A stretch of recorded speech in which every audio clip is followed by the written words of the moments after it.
Canada. And you can't hear me?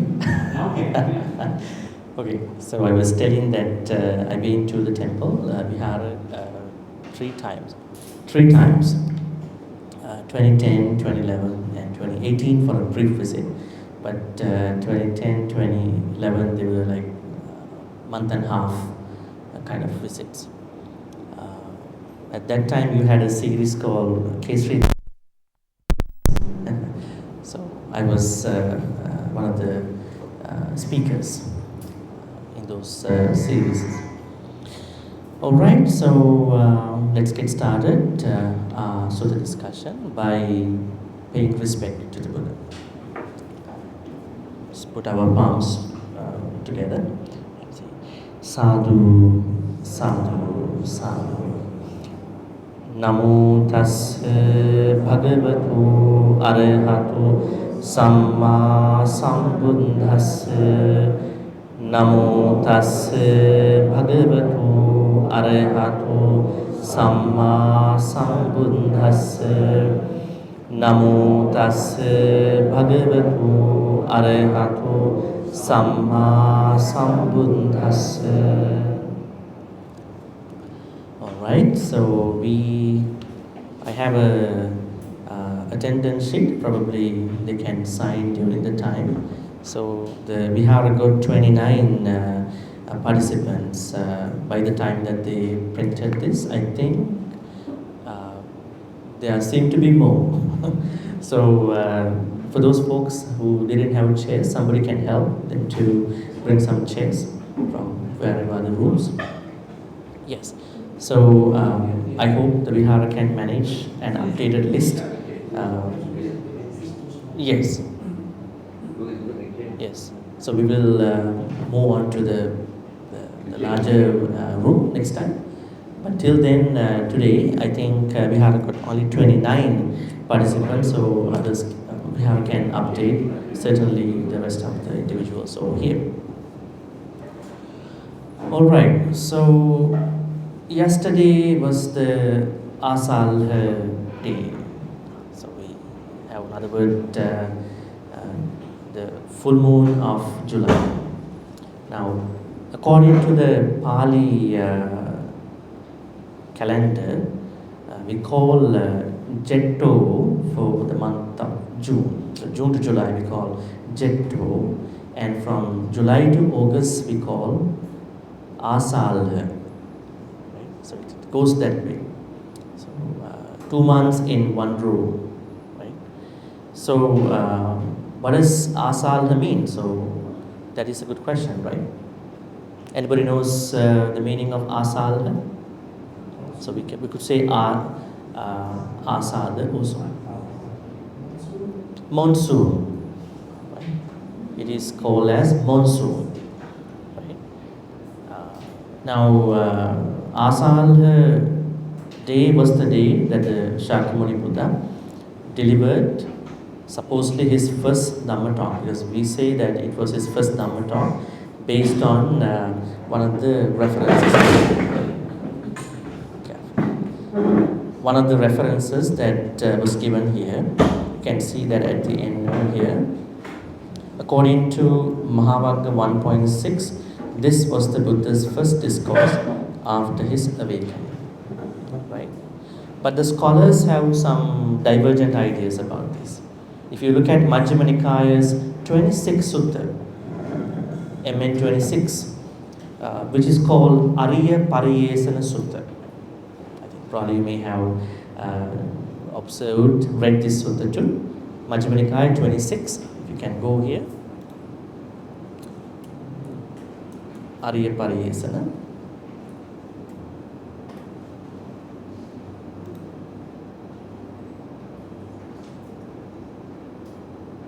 Yeah, so take this translation. Now this sutta is the earliest Pali evidence to the Buddha's autobiography. But it's funny enough, it has not given the Four Noble Truths. This is why, don't worry about the scholars, because you are studying from a faith-based background. I hope that you also want to rationalize. This sutta talks about how the Shakyamuni Buddha, before he was known as Prince Siddhartha, ascetic Siddhartha, went on his search for King Kusala Gavesi, King Satya Gavesi. What is wholesome and what is the truth? That was his initial investigation, research topic. That is how he found the rest of the teachers, Alarakala, Uddakarambuddha, even the 5 monks, 5 ascetics, right? The sutta records that part, right? But it does not present the analysis of Four Noble Truths. So this is one question that they have. So don't worry about that, but it's just a scholarly remark. But if you go into Dhammacakkappavattana Sutta, this sutta clearly says the abstract, the essence of the Shakyamuni Buddha's teaching. Let me ask you a very brief question. Is this a new teaching or was this an old teaching and a rediscovery? This was a rediscovery. But in the sutta, if you can scroll down, if you can go down, if you have ever read, I think yesterday the temple monks recited. You can go here. You could see a Pali word called here, Tanko Pana Idang Dukkhang Arya Sakyang. So let's take the first noble truth. Parinyayanti me bhikkhave puppe ananussudesu. Now this seems to be that whatever the dhammas that the Buddha presents here were unheard, but only to the level of the 5 ascetics. But it doesn't say this was a new teaching. The reason being that the Buddha says it is just as some people found a new city. There's another sutta somewhere in the Pitaka, Pali Canon, Nagara Sutta. Somebody is going to find a buried city. The city is buried, but later on, archaeologists or whoever, they're going to find out that there was a city that was buried, that was existed long time ago. It is the same thing that applies to the Dhammacakkappavattana Sutta's main teaching, the Four Noble Truths. That was the teaching which was given by all the previous Samma Sambuddhas. Right? How many Samma Sambuddhas were there before the Shakyamuni Buddha? 27. Was it actually 27? Or was it a rough number? There can be 27 Samma Sambuddhas. Actually, there were many Samma Sambuddhas. So if somebody asks you, if you take the first Buddha, Tannankara Buddha, how did he receive his precise statement, Niyata Vyakarana, from which Buddha? You will be surprised and perplexed. There were Buddhas from which these Bodhisattvas dealt with. But for our easy reference, we only take 27 Buddhas, 28 Buddhas, including our Shakyamuni Buddha. So that is just a brief note about a glimpse of the Dhammacakkappavattana Sutta. There are a lot to talk about. Alright, let me ask you. Yesterday was the Asal day, as I said to you, it was the month for July. And today, all the Upasampada monks who got invited yesterday by the devotees, they started their Vasa. Right? What were the other important events happened on this Asal day? Was it only the delivery of the Dhammacakkappavattana Sutta? Let's get started from that point. What were the other important significant events happened on a Asal? Why do I say on a? Because we don't have particular permanent dates in Buddhism. Not like other religions, right? Now, say for instance, in other religions, they have fixed dates. December 25th, Christmas Day, and you can't change that, right? If you go look for such dates, they are very much fixed.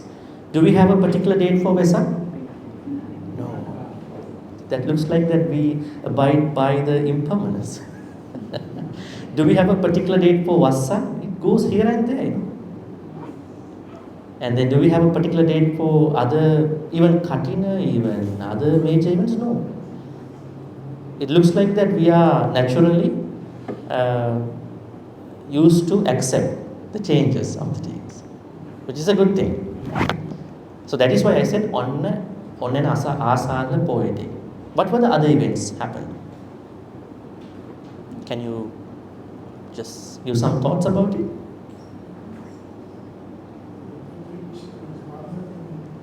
Buddha preached to his mother. What was that event? Before that, let's talk about that Prince Siddhartha was conceived in mother's womb on an asala poetic. Interesting, huh? Conceived. You know that there was a story that a baby white elephant, circumambulated her and then entered into her, right? And then what happened? Mahamaya Devi, Shakyamuni Buddha's mother, passed away in 7 days. To some people, this is really a sad thing. It is a sad thing. But do you think that Mahamaya Devi or Bodhisattva's mother passes away just because a Bodhisattva was born into her? How do we understand that? How do we understand that phenomenon? Is it just because the Bodhisattva was born into her that she has to pass away? Any thoughts?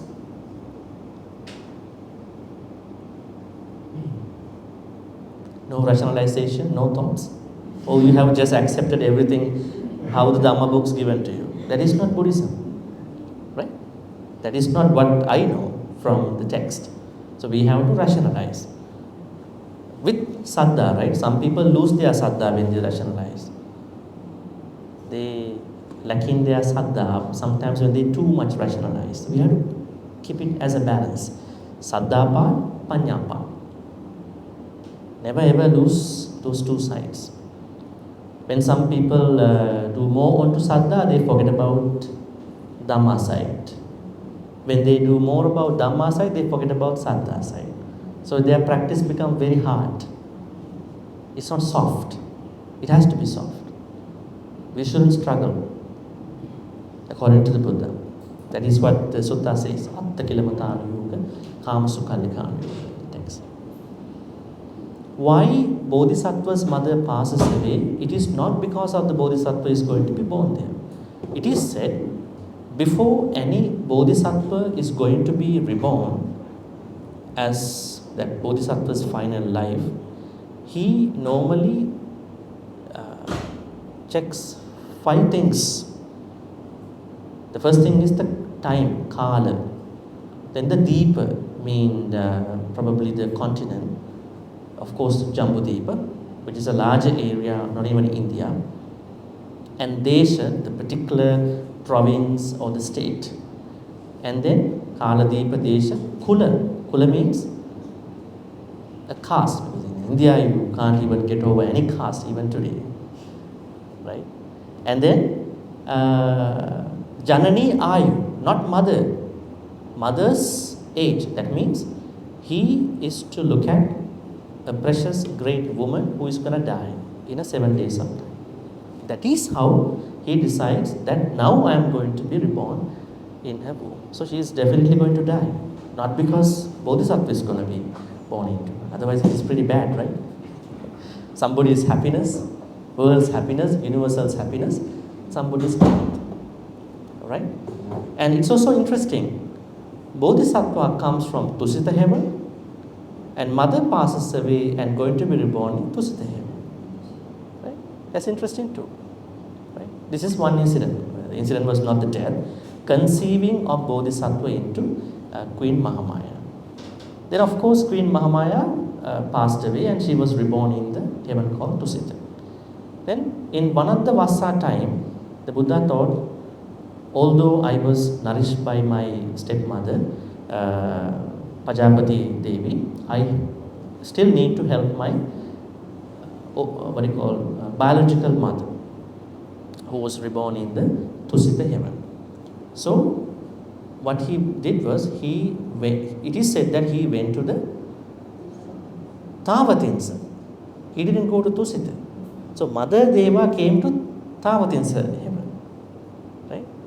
That means Devas can travel between the other heavens. It depends. Right?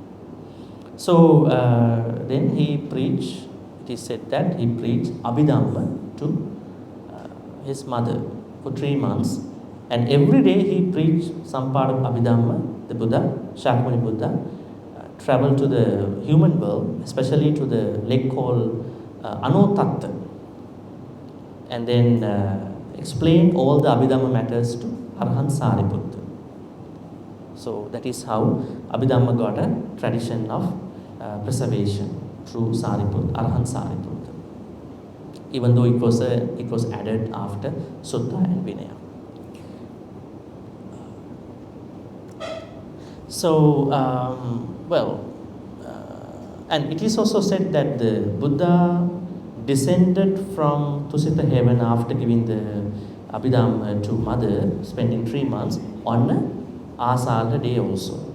So, giving the delivery of the Dhammacakkappavattana Sutta, and then conceiving of Bodhisattva into mother's womb, Mahamaya Devi's womb, and then the Buddha's descending from heaven Tusita into Sankassa. Where is Sankassa located nowadays? There are some argument. The Sankassa is supposed to be in Savatthi, right? It is in Savatthi. Some have different ideas. Are these only the events happen on Asal day? Asal means yesterday, kind of a poet day, full moon day. Prince Siddhartha's great renunciation. It's not like your renunciation from houses where you go outside out of the country, right? It is a great renunciation. Still, there are some other anti-ideas also, right? Why he left his wife on the day. But actually, it was a wrong history. If you look at Ariyapariyesana Sutta, somewhere in this sutta, it was said he did not leave wife and the son on the same day. So you could see somewhere in this sutta that he left the palace by informing others. So others were really worried about his departure. So who added that part? Who said that he left without informing others? That was a wrong biography of the Buddha. You have to be very careful, especially some of the translations, not even translations, some of the people's books about Buddha's biography. What biography? On what source was the biography based, right? All right. That was Asal day. And then there was another very important event happened on this Asal day. That was pretty much late in Sri Lankan history. That was, at the time in the 17th century, there was no Upasampada going on in Sri Lanka. So they almost had no Upasampada monks in Sri Lanka in 17th century, Kandyan period. So what happened was that there was a series of kings who came from South India, Nayakkar dynasty. So they were asking VOC, the greatest, I would say, the largest trade company, Dutch company, VOC, to find monks. So VOC was in a trouble in maritime things because they were actually in problems. They were having losses in their trade things. So they thought, we're not going to present Sri Lanka, we're not going to present Thailand, we present Kandy to Siam, modern Thailand. So they went to Thailand and then asked from the king, can you please give us some monks so we can bring them to Sri Lanka through ships. And then that is how a monk called Upali went to Sri Lanka with other monks. So they re-established the Theravada Mahavihara tradition in Kandyan time under Saranankara, Sangaraja Saranankara. So it also happened, it is said, on a Asal, full moon day. That's little enough, right? For the Asal day. Well, we are today going to start our Sutta study class. I think, as Brother Leslie told, there was a Sutta class probably 4-5 years ago. Probably longer than that. The Bhante had conducted all those events. So, as we starting this as a brand new Sutta study class, I want you to understand the sort of expectations through this class. So I want you to read the Sutta, especially to get familiar with the pronunciation part. I think all are really interested about that, right? Pronunciation part a little bit. Probably first 15 to 20 minutes, depending on the participants, we can ask them to read, so I can check the pronunciation. And then we will be looking at a certain section of the Sutta to, I would say, translate and then look at the contextual meaning. All right, so let's then get into the Dhammacakkappavattana Sutta. Okay, how was this sutta given to 5 ascetics? Let's look at the history of this sutta. What really happened? Shakyamuni Buddha, I would say, ascetic Siddhartha, attained Samma Sambuddhahood in Buddha Gaya, say Bodh Gaya. Where is Bodh Gaya located according to the Janapadas? Try to see Janapadas. Now, these are the names of ancient Mahajanapadas which were existed at the time of the Buddha. You can see here Kosala. Kosala is important. Kosala was one of the very important republican states. Why is Kosala important? Why is it important? Kosala is the Mahajanapada where Savatthi was located. That means Kosala was very important at that time of the Buddha's history.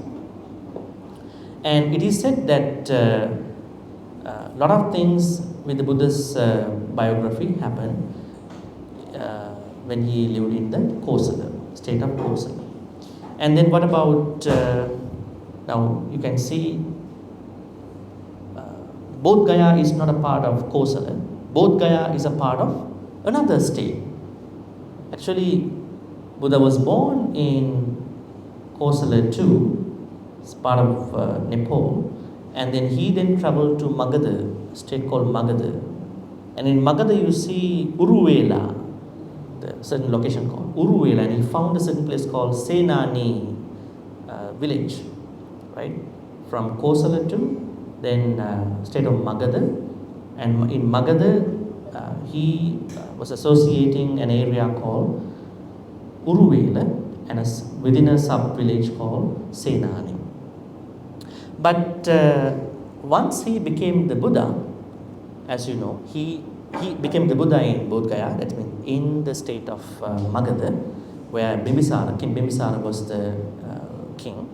And he spent 49 particular days at Bodh Gaya. What did he do in those 49 days? He spent 7 special weeks in there. Right?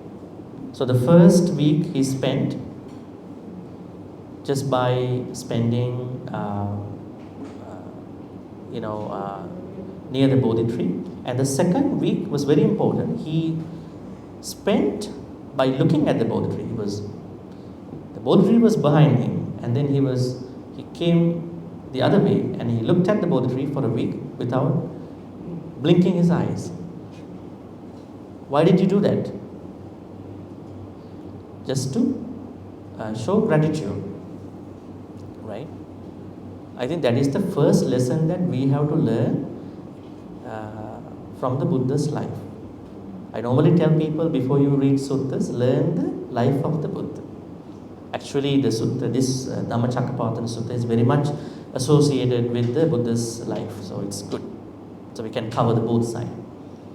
And then, so he spent 49 days. At the end of the last week, 7th week, he started thinking, now what I am going to do with what I achieved. It is said that he was getting hesitant about, reluctant to deliver, which is a little bit, difficult to understand from a normal person's point of view. Because if the Buddha knew what he wanted, and if he knew what he did over the course of samsara, why he was a little bit, stuck, even for short time. Probably he was waiting for an official invitation. Right? So Brahma Sahampati showed up and he said, Bhante, do not get deterred, dejected, discouraged. There are many people who are stuck with who are with lot of raga dosa moha, so you could start. That is how he came to the idea that I now really want to give this Dhamma to someone or group of people. Then who came to his mind as the audience?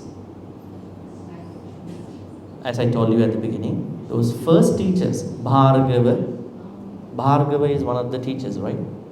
Not particularly mentioned by many. Bhargava, right? Write that for you. Bhargava is one of the teachers. And then Alara Kalaram,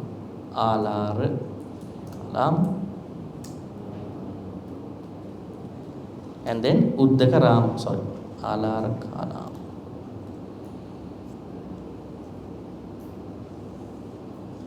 And then Uddakaram Buddha. Who were they actually? They were teachers to him before he found out 5 ascetics. Actually, they were teachers in the sense of Samatha Bhavana. Right? As you know that Samatha Bhavana means that you suspend, withdraw yourself from 5 things. Kamacchanda, Vyapada, Tidimitta, Uddhacca, Kucca, Vicikicca, temporary, it will come back again. At least for a short time. Right? That is why the Buddha said even Samatha Bhavana is good, but it is a plaster, band-aid. But at least for those folks who don't do any meditation, it is even good. Something is better than nothing. The Buddha said, no, we have to go further. After the 4th jhana, 1st, 2nd, 3rd, 4th jhana. Anyways, he learned not even the Samatha jhanas, but also higher jhanas after the 4 jhanas. We call them immaterial jhanas. They are not material jhanas. Right? You could look up them on Google. Immaterial jhanas. Akinchanyayatana, Akasananchayatana, Vinyananchayatana, Nevasanya, Nasanya. So he was able to achieve the 7th jhana and 8th jhana, not the first 4. Out of the last 4, 7th and 8th jhanas. Then every teacher told him, you know what, you have achieved what I achieved, so let's share the audience, our students, and then let's keep starting the teaching. He said, that is not what I want. I want to continue my path of search. He said, thank you, politely declined, and then he continued his path. And then that is why those teachers came to his mind. And then he found out they passed away a couple days ago, a few weeks ago, and they were not anymore. Right? And he thought about the 5 ascetics who told him something to practice. Who are they? Kondanya, Vappa, Bhaddiya, Mahanama, and Asaji. Can anybody trace one of them? Who are they? Kondanya. Who is Kondanya?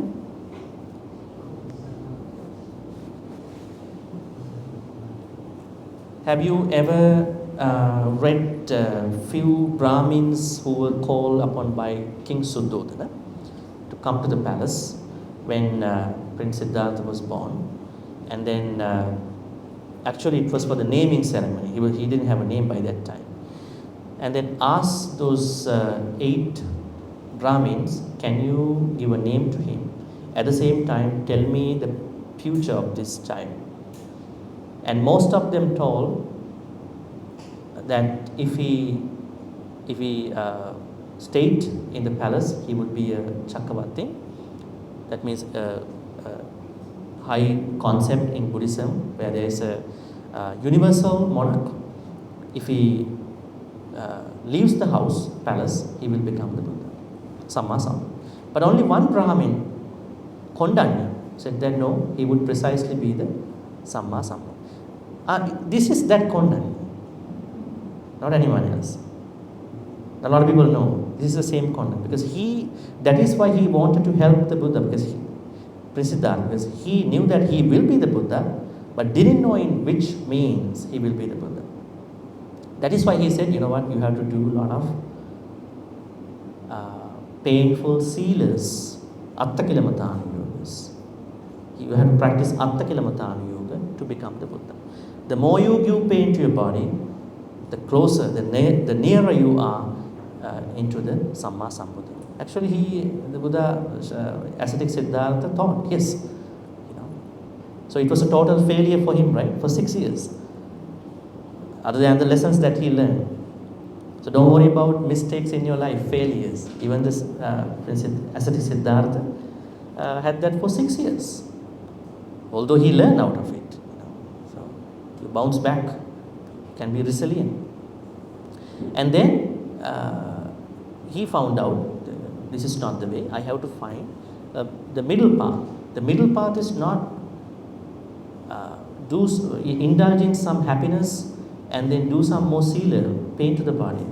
Middle path is the practice of the noble eightfold path, right?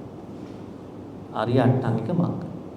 That is how the idea of looking for the 5 ascetics came to his mind.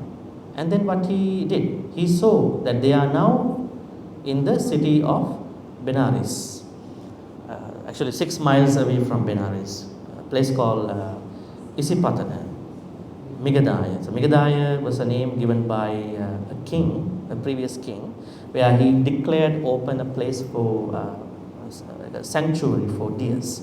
So hunters cannot hunt any deer in that particular area.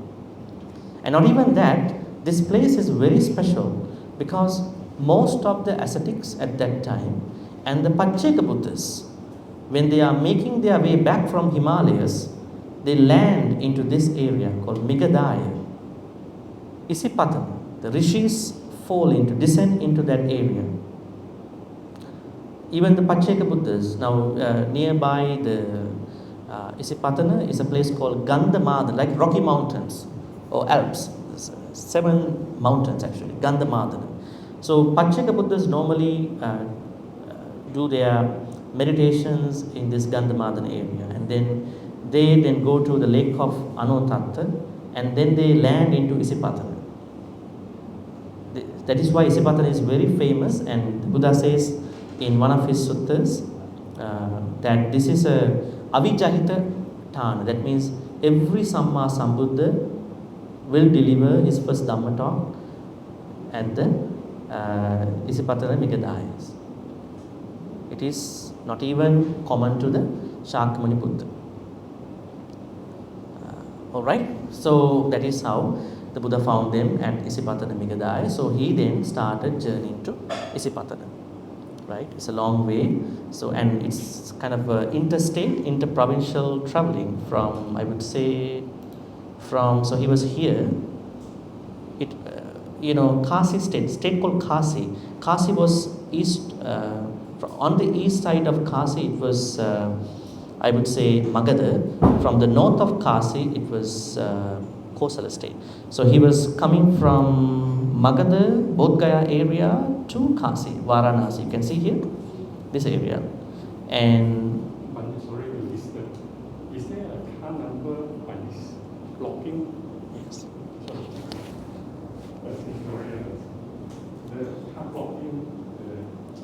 Car owner BCH 3871. BCH 3871. Anybody hear it? Sorry to disturb. Sorry, Bhante. So he traveled from the state called Magadha, somewhere from Uruvela area, Bodh Gaya, into the state of Kasi. The Benares is located in the state of Kasi. Now you have to understand 3 states. What are they? Kosala, Magadha, Kasi. Kosala, Magadha, Kasi. Right? So not from the modern way of identifying them, because Buddhas lived at that time. So we have to understand. He was born in the state of Kosala, and he did his ascetic practices, and he became the Buddha in the state of Magadha, and then he traveled to state of Kasi. Once he finished his Dhamma talk, it is said that he traveled back to Uruvela, Magadha. Right?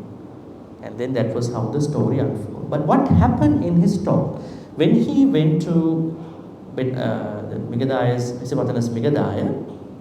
what happened? The 5 ascetics thought that he failed in his practice of becoming the Buddha. That's why he is coming after us.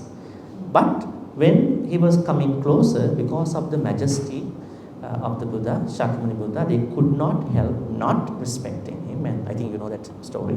So one person went to bring a bucket of water, basket of water. One person was trying to set up a chair, kind of a place. So they were very respectful. They found out this our friend has changed into something, but we don't know what is that.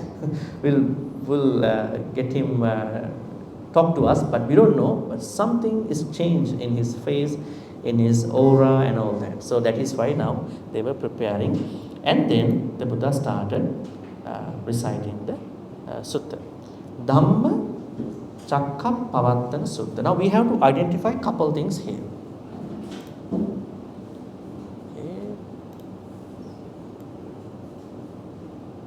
Dhamma. Now this Pali word, do we have a one word, one translation? I would say one meaning of Dhamma, or is it contextualized? Does Dhamma, the Pali word Dhamma, have many meanings? If you say there are many meanings, can you give an educated guess about it?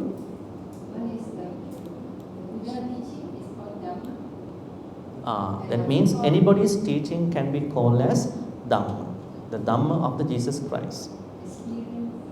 Dhamma means experience. Yeah, that is another meaning. But let's go one by one. So one meaning of the word Dhamma is the teaching of any teacher, Dhamma of anybody, right? So how do we particularly understand that? If there is an uppercase D, that means teaching, like this. This is how we understand that it definitely refers to a teaching of somebody, Dhamma of so and so, right? Other meanings. Now, you may have heard this. Oh, sorry. Go by.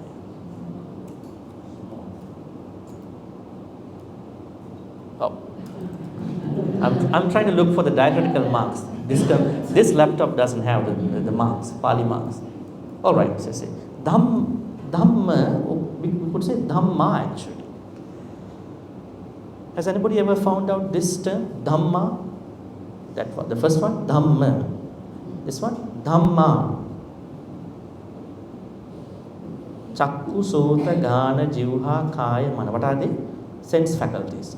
Eye, ear, nose, tongue, body, mind. Then, what are the objects, sensual pleasures for those sense faculties? Rupa, Saddha, Rupa, Saddha, Gandha, Rasa, Pottabba. Then? Dhamma. That's the word. What does Dhamma mean there? Dhamma means experience? Still means experience, mental experience. Yes, it could be. And phenomena, experiences. Yeah. So in brief words, we can say thoughts. Thoughts. Mind and thoughts. Thoughts will become an experience later on. Right? Basically, they are thoughts or phenomena. Or if you see the process, uh, the process, it could be an experience because our thoughts getting processed under papancha. Then you, pardon me?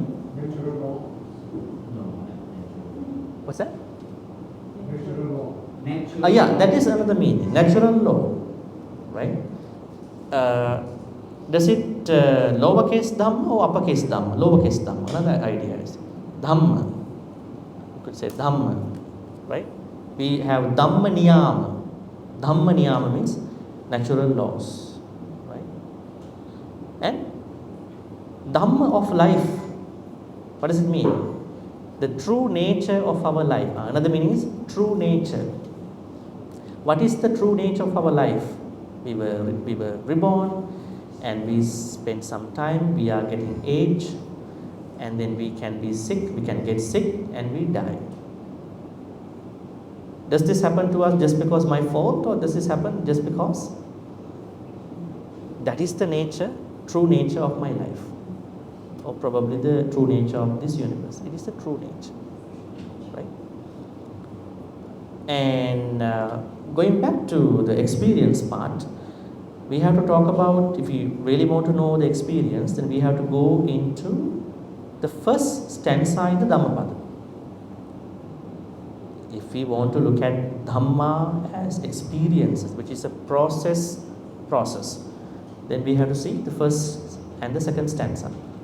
Let's take the first one. Mano pubbam gama dhamma. How do we find out the meaning here? Mano pubbam gama dhamma. That means all experiences are made out of the mind. How do we understand those experiences? Experiences are basically sanya and vedana, perceptions and feelings. Because when you go through a feeling, then you start making a note about that experience, that particular feeling, about using the past and for the future. I went to this restaurant yesterday, and then the food was delicious and I like it.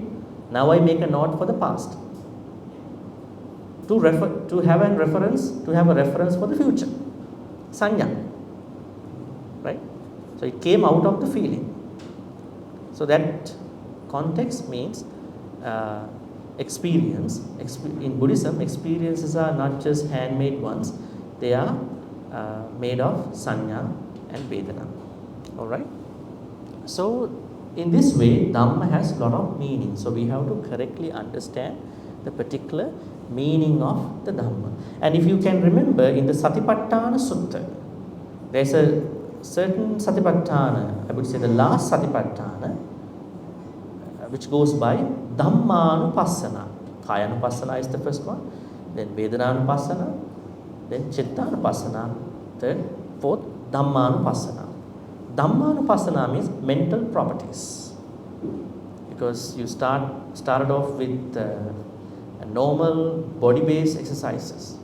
All these are exercises, and then looking at yourself, looking at other people. A lot of people don't know about this thing.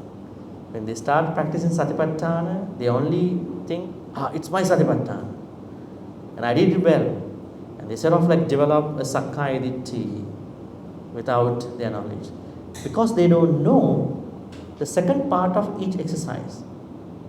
The Buddha said, let's take Anapanasati. When you start practicing Anapanasati in the correct way, and then the second part of that meditation is Satipatthana, is that you also need to look at how other people breathe in and out. Why is it? Then you understand that breathing process is a universal thing. You are not only focused about you, right? That is a fundamental criticism about the Theravada people. They only think about them. because their only wish is to become an arahant. It is not. It is how people do it. Maybe wrongly misguided. The Buddha said properly that this practice will become selfless at a certain point. From being selfish into selfless. So the both natures have to be understood. All right. So in this way, Dhamma is a very contextual word. Chakka, this part. Chakka means wheel. How do we find a wheel in the Dhammacakka Sutta? Is there a wheel? How do we understand it? Now in the latter part of the sutta, you may see that there is something going from one realm to other realm. Right? What is it? What is it? That goes from one realm to the other realm. Saddha manussave sum. Some people chant it. Saddha. Some translate this to be a sound, maybe a cry, maybe a sort of a voice, maybe an exclamation kind of thing. Anyway, kind of a cry, kind of a sound that travel from the lower level of the realms into the higher level, starting from the Bhumma Deva. Who are they? Bhumma Deva. I'm not going to detail everything, but I just want to give you kind of an idea. Devas who are living in the human world. They are lower than the aerial Devas. Aerial Devas are lower than the Chatu Maharajika Devas. That is how we take it. There are different types of Devas. And Devas in your houses, we call them tree spirits. Rukka Devas, they are the lowest. And the Bhumma Devas actually. So from Bhumma Devas up until the Akanitta, the highest Deva, the cry went from one realm into the other realm. That means this, it is not a cry actually, this proclamation of the Four Noble Truths in the ways of Parinyayang, Pahatabbang, Satchikatabbang, Bhavetabbang. These are the four things the Buddha says. Parinyayang, I have fully perceived. Pahatabbang, I have fully eradicated whatever the things that I had to. And I have fully realized. Satchikatabbang, I have fully developed. So when the Buddha made this huge proclamation, it became a thorough sound, and then the Deva realms could not help not taking that sound all the way from the bottom. And this sound cannot be conducted by any Brahmi, any Brahma, any Deva, even by any Mara. That means there are a lot of Maras, right? Where are the Maras living? In the Buddhist realms? Mara? There are two heavens which we suppose to understand Maras living. Nimmana Rati and Paranimita Vasavanti. Normally it is said that those people who offer dana by expecting a lot of things for the future will be reborn there.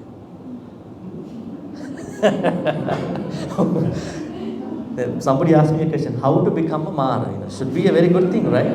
So you have to be in the, because those Maras live in the highest heavens, not like a normal Deva, like Sakka, they living in a lower level of. It is said that when you expect more for the future, actually it is Bhavatanmaya, it's a kind of craving, you will be reborn in the Maras, one of the two heavens.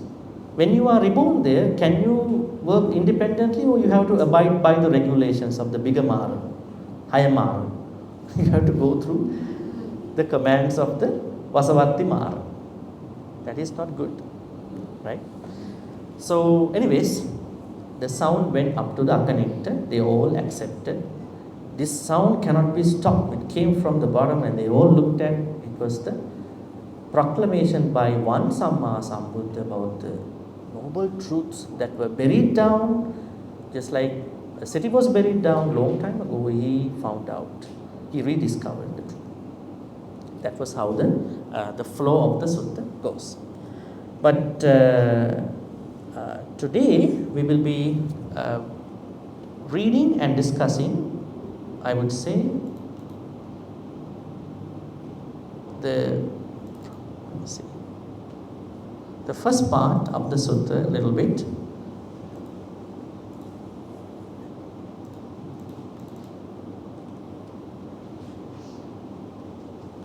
Maybe you can take a look at of your script from Ekang Samayang and up until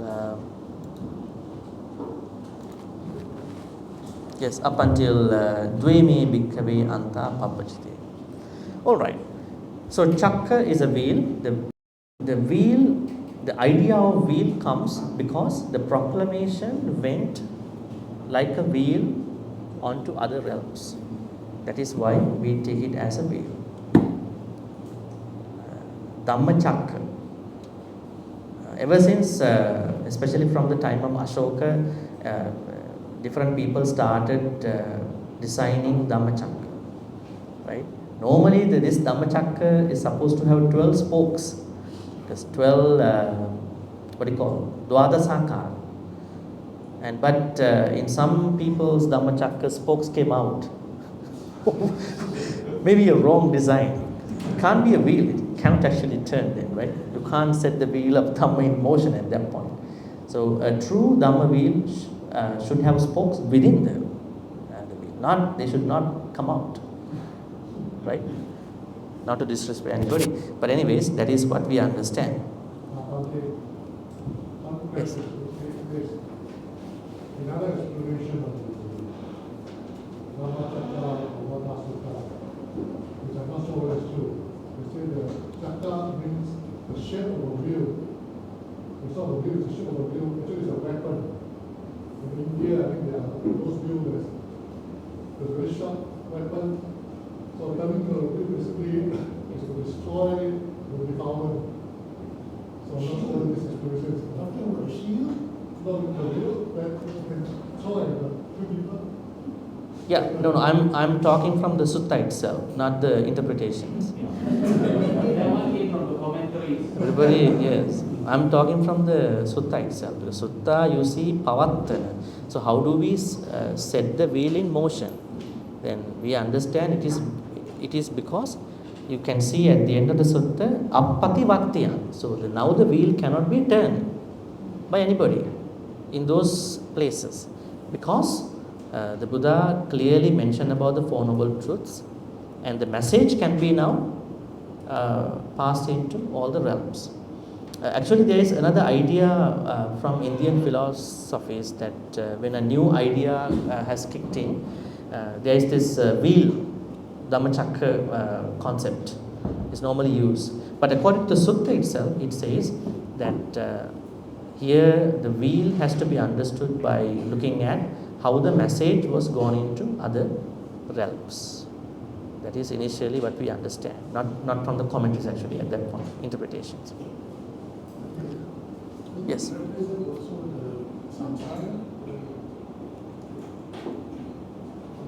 No, it only represents the Four Noble Truths.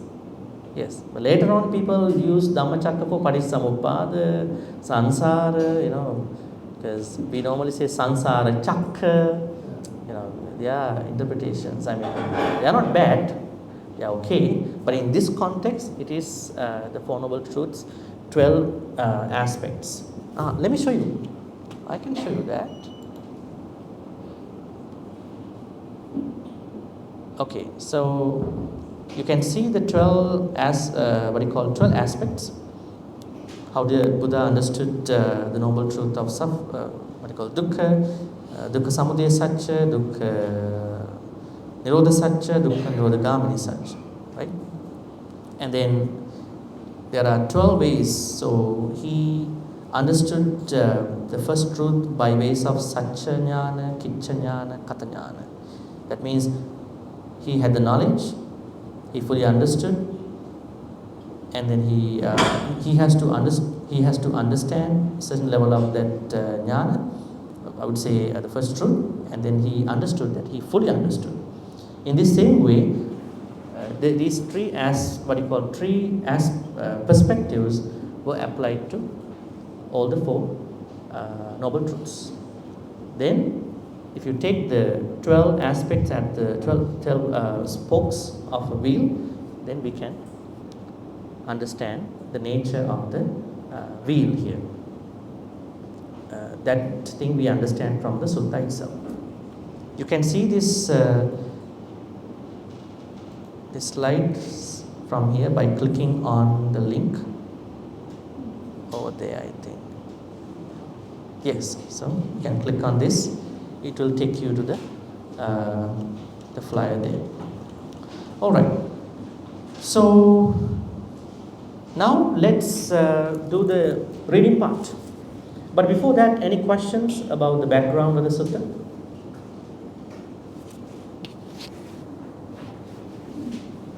Yes, please. Sorry, I'm actually new to Sutta, Mhm. but based on what you have said just now, does that mean that for the next Buddha parts, whatever teaching that is in place now will also be very rediscovered? By the future Buddha. Yes. And what happened at the end of the sutta is that only one ascetic was able to attain Sotapan. That means it didn't work for the other four. Right? It did not work for the Vappa, Bhaddiya, Mahanamasaji. Didn't help them. Then the Buddha had to give another sutta, whereby all five became enlightened, became arahants. What was that sutta? Anatta Lakkana Sutta. Right? That sutta also appears in the Samyutta Nikaya. I think it's the Samyutta Nikaya's is 22.59 sutta, Anatta Lakkana Sutta. All right. Any more questions about the background of the sutta?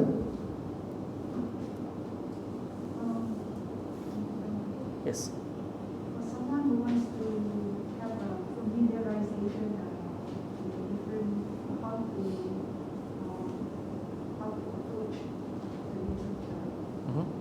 be able to have a diagram, a simplified diagram to show the hierarchy of the literatures in the coming sections. I mean, for example, like the suttas, how do you move? How does one read from one sutta to another? Is it Well, I will be giving the names of the suttas. I'm not trying to complicate the sutta study a lot, because there are a lot of things. I don't think that you have to learn all that, because not too much knowledge. But I will give you the most important one. Like today I said Anatta Lakkana Sutta. And you know that five ascetics became enlightened because of that sutta.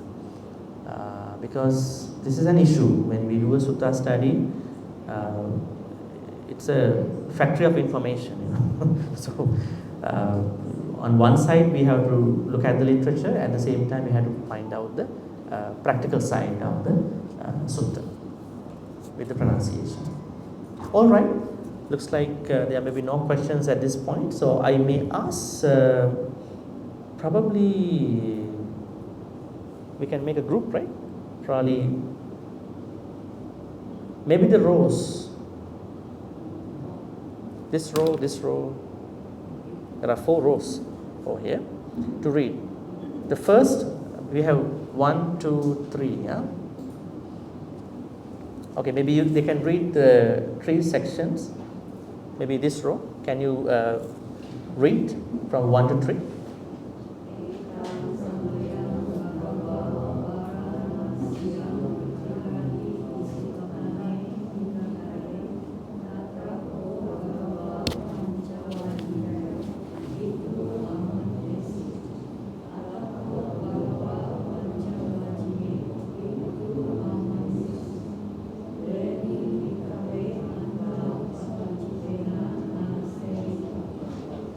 All right.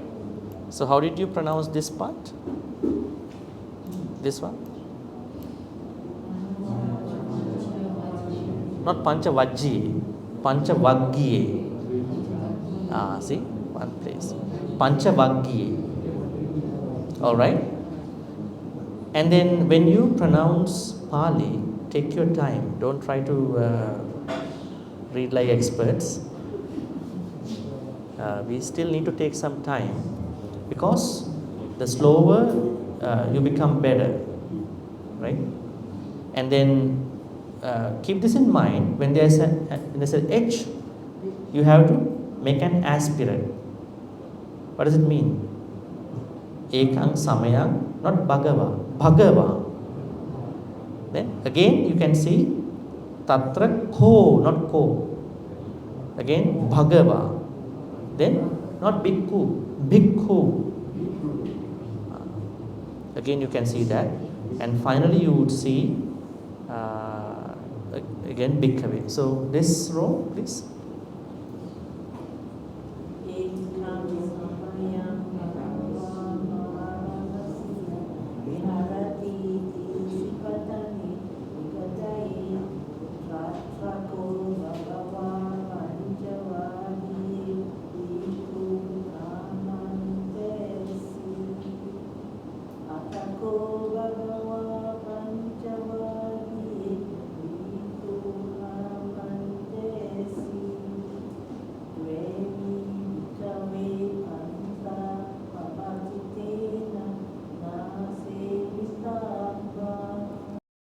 Yeah, great. So the only thing was that the H part. I mean, you have to make a what do you call an emphasis, not bhagava. As I said earlier, ekang samayang bhagava. Now let me read one more time. Ekang samayang bhagava varanasiyang viharati isipatani migadai tatra ko bhagava panchavaggi bhikkhu amantesi atha ko bhagava panchavaggi bhikkhu amantesi dve me bhikkhave anta pabbajitena na sevitamma. All right, maybe this row all together.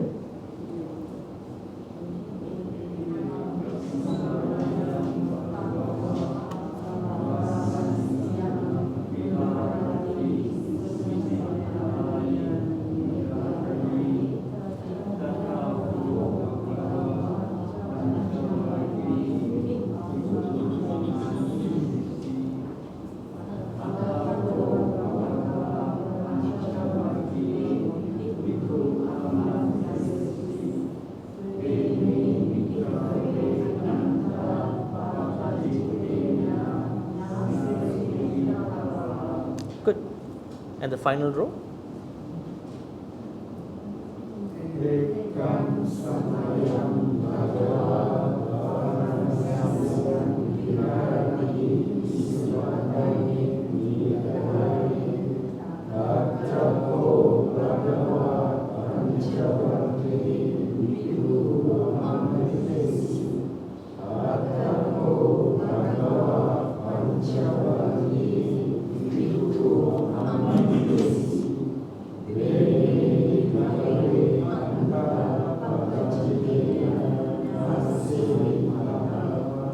All right, so I think you might perhaps read the place of pronunciation in Pali. That would be a good lesson for all of you. Probably there may be an article. Go here.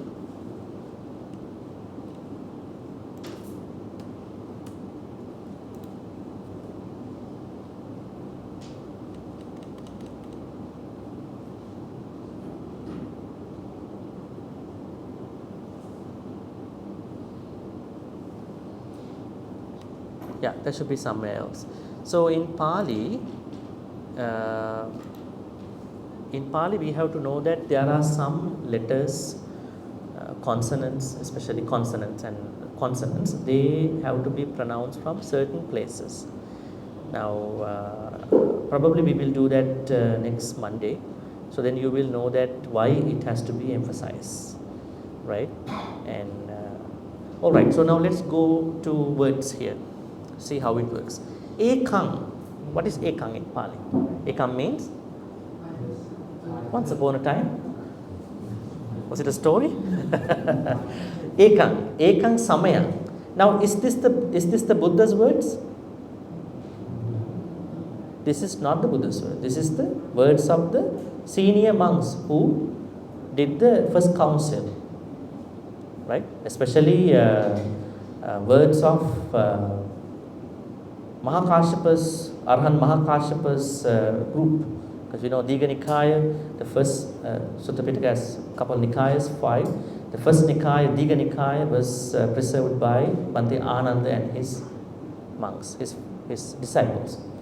And Majjhima Nikaya by Arhan Sariputta and his group. And Sangyutta Nikaya by Arhan Mahakashyapa and his group. And Anguttara Nikaya by Arhan Anuruddha and his group. And Koddaka Nikaya by everybody. Right? That is how it was preserved.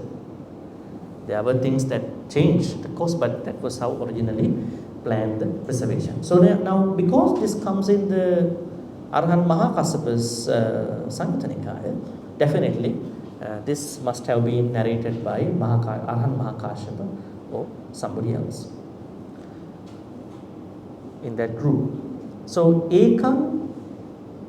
okay, well, then you can see that the number 3 is the place where Buddha starts the talk, the sutta.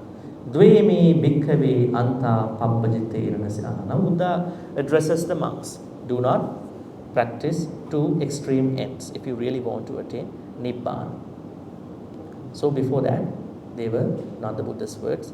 I mean, we generally regard that all these are Buddha's words. They are good, but not originally from the Buddha's mouth. Like the Mahaparinibbana Sutta. Now Buddha passes away, but the Sutta continues. How it happens? The Buddha passed away. Now it's about the Buddha's funeral. Now everything what happened with the deliverance, distributions of his relics, and it is said that Buddha had said that every Buddhist has to go to 4 places. They were all coming after the Buddha's passing away. How it happened? Right? Now, don't think that they were not Buddha's words. I mean, Buddha couldn't have told like that.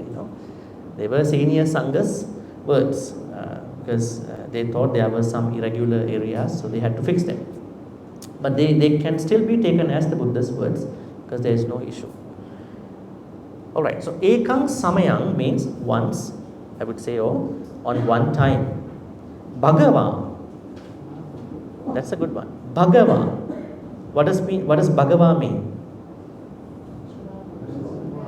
Those are the very simple translations. Blessed one, lucky one, some people say. Huh? What was that? Awakened one. And then? Blessed one. Yeah, but what does Bhagava mean? We had to go to the Itipiso statement. What does it mean? Itipiso Bhagava Arahan Samma Sambuddho Vijjacharana Sampanno Sugato Lokavidu Anuttaro Purisa Dhammasarati Satta Deva Manusana Buddho Bhagava. That one, that part. Yeah, those are just simple translations. That doesn't carry the weight of what does Bhagava mean. Bhagava means Bhagga Raga, Bhagga Dosa, Bhagga Moha. The person who fully uprooted Raga, Dosa and Moha. That is why he is called Bhagava. Now, does that blessed one have that meaning? No, that is just a literal translation. See the difference between the literal translation and the contextual translation. I always tell people, don't try to read suttas without a proper teacher. That's very dangerous. One day we will be studying a sutta called Alagadupam. The Buddha says by himself, if you study Dhamma wrongly, it is just as you try to catch a snake from its head. Dhamma will bite you. You never thought about it, huh? Yes, it happens. Because you feed the wrong knowledge here and you think you know it. Right? Now recently somebody asked me, this gentleman or lady participated in a sutta discussion. Anatha Pindikovada Sutta. The sutta which was given to the Anathapindika just before he passed away. And now the gentleman asking me, should I practice the same thing when I die? I said, what? And then I was informed that when I die, if I die naturally, then I will really have pain in this place, that place, in different parts of my body, right? The sutta says, Arhan Sariputta came over to the Anathapindika's house when Anathapindika said, Bhante, I cannot tolerate my pain, right? But Anathapindika was already a Sotapanna, right? And then Arhan Sariputta said to him, Anathapindika, this pain is not yours. This pain comes from the aggregates, Panchakkanta. Do not think it's yours. Because Anathapindika was a Sotapanna, he was able to understand it. The person who gave that discussion said, this is the thing that we all have to do when we die. The person who conducted the discussion said, this is how you have to die. Now, how is this going to work for a normal person? Very dangerous. Because Anathapindika was a Sotapanna. Actually, Anathapindika said to the Arhan Sariputta, Bhante, I have been offering a lot of things to the Buddha. I have offered this Jetavanarama by offering 54 crores. Right? That means 1 crore is equal to 10 million in today's currency. Just do your maths. See how much is spent. And I've been going to the temple every day. But Buddha never taught me this before. He said, not even other very educated Sangha I know. I know all these Sangha. I personally supported him, but you are the only one who taught me this today. Because Arhan Sariputta knew, now the time has come, he's going to die, he has this ability, he knew it and he did it. Now the danger is that if somebody just reads here and there and then think about this is how I am going to do when I die. So, have to be very careful. So, do your sutta reading from whoever monk who has a thorough reading about the suttas, to cross-check the suttas, not just from one sutta, because these suttas are contextual. Alright? So, Bhagava, the literal meaning is the blessed one. You won't be able to say someone who uprooted Raga Dosa Moha, it is too long. But you have to understand Bhagava means someone who has uprooted Raga Dosa Moha or Lobha Dosa Moha, greed, hatred and delusion. Varanasiyam. Varanasiyam means Benares, the city called Benares. Where is it located? In which city? In which state? State of Kasi. Viharati Isipatane. Isipatane, Isi means ascetics. Patana means falling. Ascetics fall down, descend into that particular place. Are they normal ascetics? No, they are those ascetics who had already attained Janas. So they normally go to Himalayas, to Gandama mountain area, and they practice, and on their way back, they are landing into Isipatana. So it was not even the Buddha's place, it is a very sacred place. Even all the Buddhas, Samma Sambuddhas, do their first Dhamma talk in this place. Migadai, as I told you, is the sanctuary for the deers. No deer should be killed in that premise. Tatra ko, now there he, Bhagava, then again, Pancha Vagye. Pancha means 5, Vagye means group. Bhikkhu, monks, Amantesi, address. Then again the same words, Atta ko, then the Bhagava, the Buddha. There is something that we have to note. Now, you don't see Buddha in the canon more than Bhagava. Why is it? You see another Pali word called Tathagata.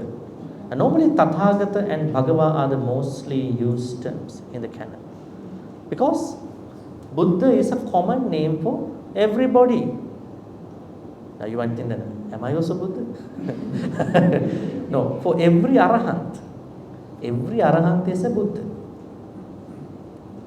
How do we understand that? Samma Sambuddha, fully enlightened or fully awakened Buddhas. Then Pacheka Buddha, those Buddhas who attain Buddhahood but cannot deliver.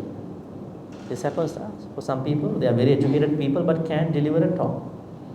They don't know how to talk. Right? Speaking is better because the Buddha said people attain Sotapanna by listening to a Dhamma talk, not by reading the Dhamma talk. Because at that time of the Buddha's journey, a lot of people attain Sotapanna by listening to a Dhamma talk because they were able to integrate what is being said into his or her private practice. Because this is a private journey in the end, right? And then Samma Sambuddha, then Pacheka Buddha, then Arahanta Buddha, Savaka Buddha, that is another one. Savaka Buddha generally means the major disciples of the Buddha. Generally the eight, there is a particular number for some major disciples, 18. And then Chatusatcha Buddha, all the general arahants. That is why the word called Tathagata or Bhagava were mostly used in the Pali canon. It's only for the Samma Sambuddha. Bhikkhu Amantesi. Now the Buddha speaks. Dve means two. And I tell you that there are two anta. Anta means extremes. They are extremes. Pabbajitena nasevita. Now please understand this. Now then, that means Dhammacakkappavattana Sutta's main teaching is specifically for the Pabbajitena monks. Right? It's not given for the lay people here, right? Pabbajitena nasevita. Now you might think that there are many other suttas where you learn too. But as a lay person, you may have to experience some karma. Right? And then you may have to experience some sila too. But for monks, they should not practice two ends. That means you should not go to the end of pleasures and to the end of the sila. We will be doing that part in our next session. All right, this is what we have to understand from this section today. Any questions before we go to the transference of merits? Yeah, let's see other people first, please. Number 3 here, these are two extremes. Isn't there something missing? It means that those who have gone forth should not be practicing. It is not mentioned there. Because if I compare it with other translations, that particular section there, it mentioned these are the two extremes that should not be practiced by one who has gone forth. Yeah. There is no indication about not practicing those extremes. Yes. Yeah, you're right. Yeah, but this is understood actually. You can understand that there are two extremes that one who has gone should not be practiced. It's not mentioned. Yes. Not Yeah. practiced is not mentioned. Yes. Yeah. That has to be added. Yes. Yeah. Nasevitabba It's means missing. yes. Nasevitabba means that you should actually it is an added thing. You can understand definitely that two extremes that there are two extremes that no monk or nun should be practiced.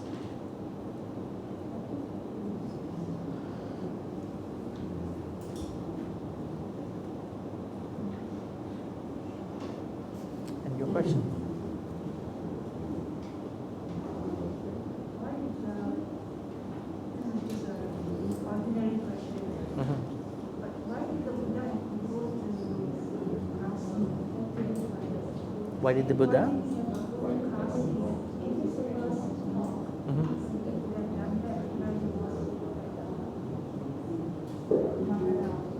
Yeah, because Panchavaggiya Bhikkhu were residing in the state of Kasi, in this place. So he believes that it would be easier to reach out to someone who has already gone through a certain journey. Mm-hmm.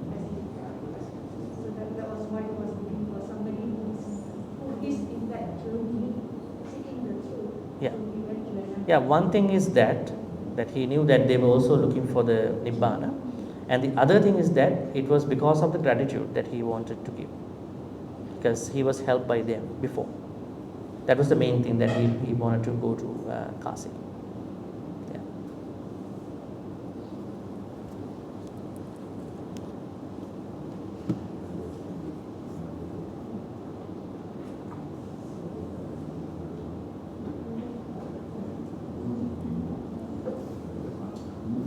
Any other questions? Yeah. Monks here. At that point in time, there were very no monks, there were no ascetics, there were guys, who were left to home, homeless, but they were not as ordained as what we believe now as monks, but we were referring to ascetics at this time. Yeah, because Pabbajita at that time means, I would say, those who have left the house. Left the house. Yeah, but in today's context, definitely, yeah. So it depends on the time actually. But we have to understand from the today's context. So definitely those ordained monks. Yes. Yeah. Because he was addressing the Panchavaggiya Bhikkhu, they were not formal monks. Yeah. Well, they were actually, they attained Nibbana actually, so that was their ordination. So there was no formal ordination for them. At this point in time, I don't know what level was getting around yet. No, he attained Sotapanna. The rest of the ascetics were not attained anything. Before listening to the Sutta or after listening? After, at the end. They all attained Arahanthood after they listened to the Dhammacakkappavattana Sutta.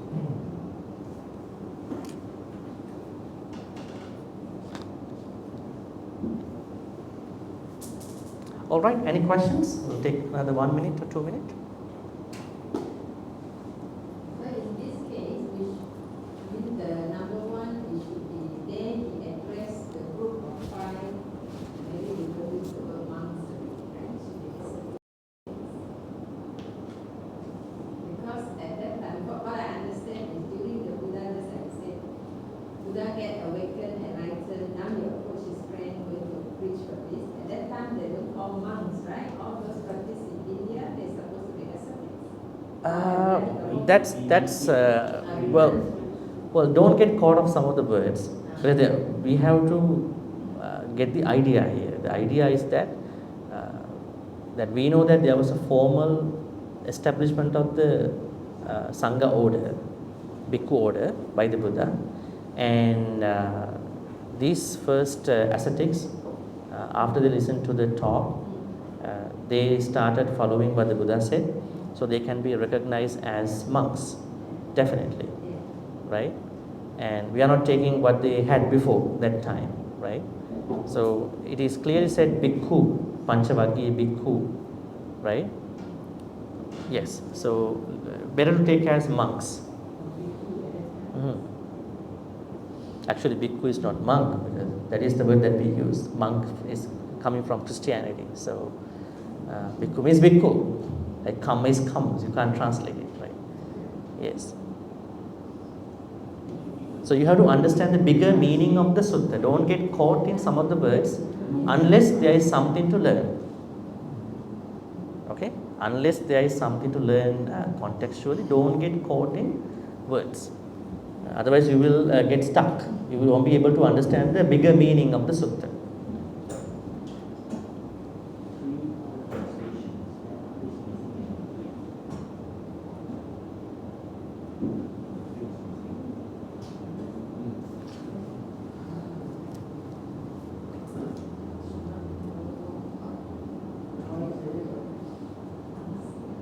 All right, so it seems there are no questions. So, and plus the first day of the discussion, we will be doing, I would say, Kama Sukha Likkhana Yoga next Monday.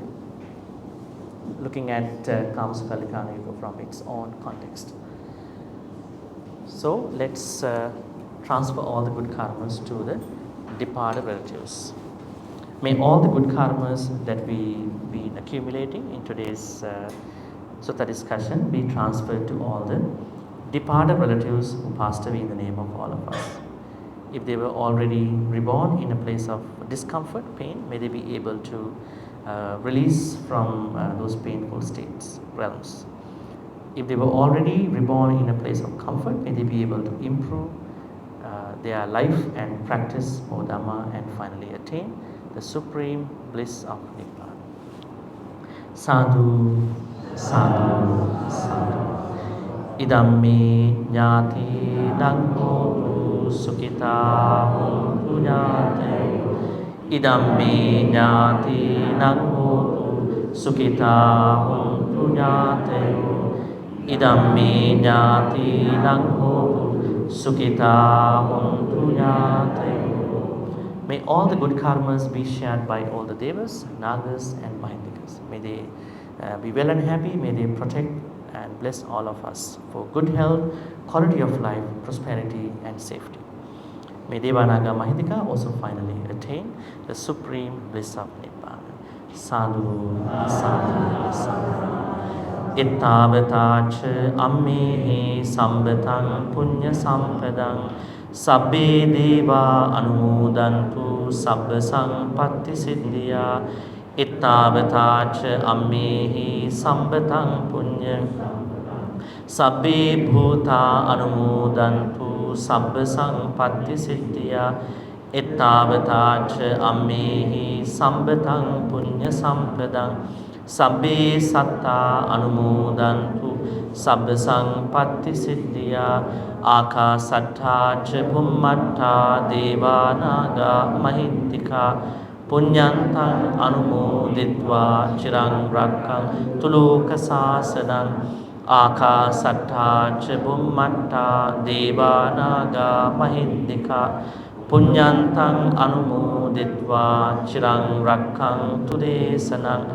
Akasatta ca bhummatta devanaga punyantang anumoditva chirang rakkang tumang paranti chirang rakkang tutvang sadati. Also, let's make a wish.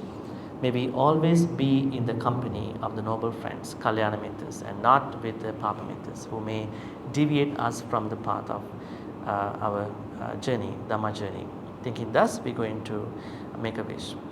Imina punya kammene mami bala samagamu satang samagamu hotu yava nibbana pantiya. Finally, may all the good karmas that we've been accumulating today be supportive and helpful for all of us to attain the supreme bliss of Nibbana. Sadhu, sadhu, sadhu.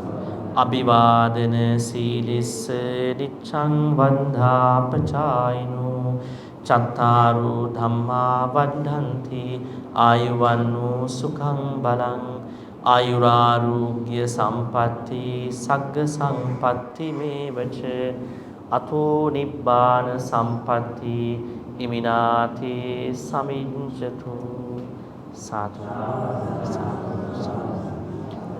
Wish you a good night and then see you then next Monday, same time.